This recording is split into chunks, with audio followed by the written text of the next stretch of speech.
Mariing itinanggi ng pambansang pulisya na mayroong institutionalized quota o reward system para sa paghuli o pagpatay ng mga illegal drug offenders. With respect doon sa allegation na this is the norms and tradition po the PNP, we take exemption po. Wala po tayong ganyang institutionalized reward system.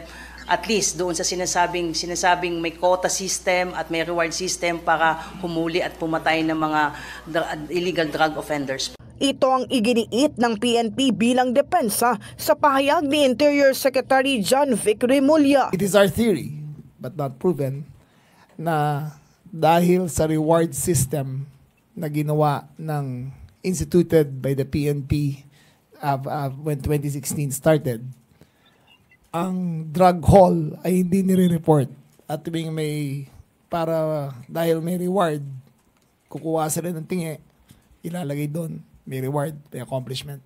So doon nagkaroon ng bodega, kuha, arrest, reward, promotion. Parang ganoon na naging sistema nila.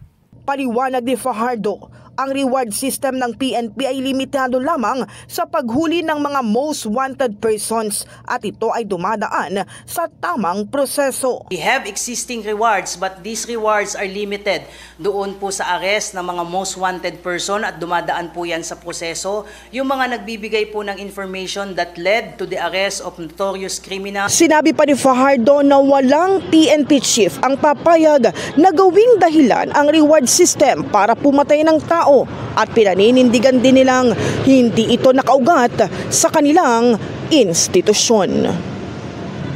No chief PNP in his right mind will allow the giving of rewards para lang pumatay po ng tao. Ayon kay Fajardo, bukas ang PNP sa anumang investigasyon tulad ng kanilang naging pakikiisa sa mga nakaraang pagsisiyasat, kabilang na ang isinagawa ng Quad Committee ng Kamara. Open po tayo to any investigation and this is the same setup we committed during the previous mga investigation. Even sa Quadcom, may mga pulis po tayong nag-interview, may mga pulis po tayong nag-express ng kanilang mga statements po, wise or otherwise. So, open po tayo dito. In the heart of changing lives, ito si Brigada Kath Austria ng 105.1 Brigada News sa Manila, the Music and News Authority.